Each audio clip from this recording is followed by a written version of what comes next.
ദിവസവും ഉപയോഗിക്കുന്ന mobile phone മുതൽ ഇലക്ട്രിക് വാഹനങ്ങൾ വരെ പല വസ്തുക്കളിലും ഒരു പ്രധാന ഘടകമുണ്ട്. അതാണ് സ്ഥിരകാന്തം. പ്രതിരോധ മേഖല, ഇലക്ട്രിക് മോട്ടോറുകൾ, ജനറേറ്ററുകൾ, കാറ്റാടി യന്ത്രങ്ങൾ തുടങ്ങി നിരവധി മേഖലകളിൽ സ്ഥിരകാന്തത്തിന് വലിയ പ്രാധാന്യമുണ്ട്. ഇന്ന് ലോകത്ത് ഉപയോഗിക്കുന്ന സ്ഥിരകാന്തത്തിന്റെ ഭൂരിഭാഗവും ചൈനയിൽ നിന്നാണ് ലഭിക്കുന്നത്. എന്നാൽ ഇനി ഇന്ത്യയും ഈ രംഗത്ത് സ്വയം പര്യാപ്തമാകാൻ ശ്രമിക്കുകയാണ്. അതിന്റെ ഭാഗമായാണ് കേരളത്തിൽ പുതിയ അപൂർവ ധാതു സംസ്കരണ നിർമ്മാണ പ്ലാന്റ് സ്ഥാപിക്കാൻ നീക്കം നടത്തുന്നത്. Kerala minerals and metals limited അഥവാ KMML ഈ പദ്ധതിക്ക് നേതൃത്വം നൽകാനാണ് തയ്യാറെടുക്കുന്നത്. പദ്ധതി വിജയിച്ചാൽ കേരളത്തിനും രാജ്യത്തിനും ഒരുപോലെ വലിയ നേട്ടമാകും. സ്ഥിരകാന്തം എന്നത് ഒരിക്കൽ കാന്തിക ശക്തി നൽകിയാൽ അത് ദീർഘകാലം നിലനിർത്താൻ കഴിയുന്ന ഒരു പ്രത്യേക വസ്തുവാണ്. ഇലക്ട്രിക് വാഹനങ്ങളിലെ മോട്ടോറുകൾ, കാറ്റാടി യന്ത്രങ്ങൾ, മൊബൈൽ ഫോണുകൾ, മെഡിക്കൽ ഉപകരണങ്ങൾ, റോബോട്ടുകൾ, പ്രതിരോധ ഉപകരണങ്ങൾ, ഉപഗ്രഹങ്ങൾ എന്നിവയിൽ സ്ഥിരകാന്തം പ്രധാന ഘടകമാണ്. ഇന്ന് പുതിയ സാങ്കേതിക വിദ്യകൾ വികസിക്കുമ്പോൾ സ്ഥിരകാന്തത്തിന്റെ ആവശ്യവും അതിവേഗം വർദ്ധിക്കുകയാണ്. ആയതിനാൽ ഈ മേഖലയിൽ സ്വന്തമായി ഉൽപാദനശേഷി ഉണ്ടാക്കുന്നത്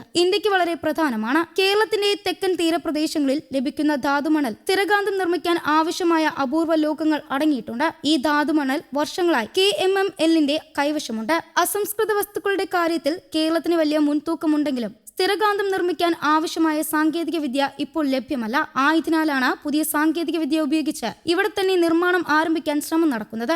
സംസ്ഥാന സർക്കാരിന്റെ അനുമതി ലഭിച്ചാൽ കേന്ദ്ര സർക്കാരിന്റെ കീഴിലുള്ള non ferrous materials technology development centre ഉൾപ്പെടുന്ന ഒരു കൂട്ടായ്മ രൂപീകരിക്കാനാണ് പദ്ധതി. ഈ സ്ഥാപനത്തിന് സ്ഥിരകാന്തം നിർമ്മിക്കുന്ന സാങ്കേതിക വിദ്യയുണ്ട്. അതിന്റെ സഹായത്തോടെയാണ് കേരളത്തിൽ പ്ലാന്റ് സ്ഥാപിക്കാൻ ലക്ഷ്യമിടുന്നത്. പദ്ധതി നടപ്പിലാക്കാൻ വിവിധ സർക്കാർ സ്ഥാപനങ്ങളും ഒരുമിച്ച് പ്രവർത്തിക്കും. അസംസ്കൃത വസ്തുക്കൾ സൂക്ഷിക്കാൻ തിരുവനന്തപുരം ട്രാവൻകൂർ ടൈറ്റാനിയം പ്രോഡക്റ്റ് ലിമിറ്റഡിന്റെയും അതുപോലെ നിർമ്മിക്കുന്ന സ്ഥിരകാന്തങ്ങൾ വിപണിയിലെത്തിക്കാൻ കെൽട്രോണിനെയും ഇതിന്റെ ഭാഗമാക്കാനാണ് ആലോചിക്കുന്നത്.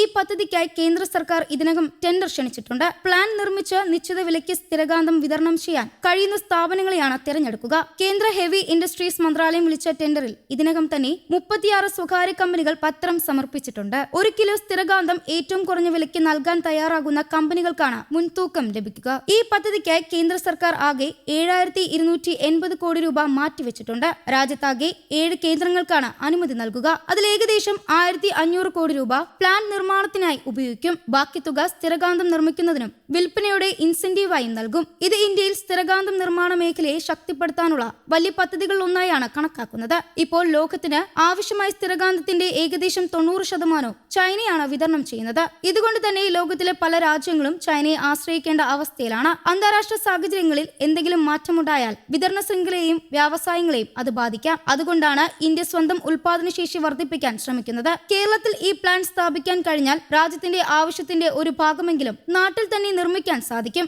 ഈ പദ്ധതി കേരളത്തിൽ യാഥാർത്ഥ്യമായാൽ നിരവധി തൊഴിലവസരങ്ങളും സൃഷ്ടിക്കപ്പെടും. പുതിയ സാങ്കേതിക വിദ്യ കേരളത്തിലെത്തും. ധാതുമണൽ ഉപയോഗിച്ച് കൂടുതൽ മൂല്യമുള്ള ഉൽപ്പന്നങ്ങൾ ഇവിടെ തന്നെ നിർമ്മിക്കാൻ കഴിയും. വ്യാവസായിക രംഗത്ത് കേരളത്തിന്റെ സ്ഥാനം കൂടുതൽ ശക്തമാകും. കൂടാതെ അനുബന്ധ വ്യവസായങ്ങളും വളരാൻ ഇത് സഹായിക്കും. രാജ്യത്തിന്റെ പ്രതിരോധ മേഖലയ്ക്കും ബഹിരാകാശ മേഖലയ്ക്കും ആവശ്യമായ പ്രധാന ഘടകങ്ങൾ ആഭ്യന്തരമായി നിർമ്മിക്കാൻ കഴിയുന്നത് ദേശീയ സുരക്ഷയ്ക്കും വലിയ നേട്ടമാണ്. ഇപ്പോൾ 1 കിലോ സ്ഥിരകാന്തത്തിന്റെ വില ഏകദേശം 13,000 രൂപ എന്നാണ് കണക്കാക്കുന്നത്. ഭാവിയിൽ ഇന്ത്യയിൽ തന്നെ വലിയ തോതിൽ ഉൽപാദനം ആരംഭിച്ചാൽ വിലയിൽ മാറ്റം വരാനും ലഭ്യത വർദ്ധിപ്പിക്കാനും സാധ്യതയുണ്ട്. കേരളത്തിൽ സ്ഥിരകാന്ത നിർമ്മാണം പ്ലാന്റ് സ്ഥാപിക്കാനുള്ള ഈ പദ്ധതി ഒരു സാധാരണ വ്യാവസായിക പദ്ധതി മാത്രമല്ല, ഇന്ത്യയുടെ സാങ്കേതിക മുന്നേറ്റത്തിനും വ്യാവസായിക വളർച്ചയ്ക്കും സ്വയം പര്യാപ്തതയ്ക്കും വഴിയൊരുക്കുന്ന പ്രധാന നീക്കമാണിത്. കേരളത്തിന്റെ ധാതു സമ്പത്തും കേന്ദ്ര സർക്കാരിന്റെ പിന്തുണയും സർക്കാർ സ്ഥാപനങ്ങളുടെ സഹകരണവും ഒരുമിച്ചാൽ ഈ പദ്ധതി വിജയകരമായി നടപ്പാക്കാൻ കഴിയും. എല്ലാ പദ്ധതി പ്രകാരം മുന്നോട്ടു പോയാൽ ഭാവിയിൽ ഇന്ത്യക്ക് ആവശ്യമായ സ്ഥിരകാന്തത്തിന്റെ വലിയൊരു പങ്ക് സ്വന്തം രാജ്യത്ത് തന്നെ നിർമ്മിക്കാൻ സാധിക്കും.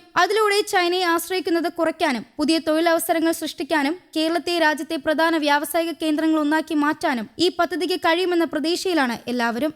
News desk Kerala Kaumudi.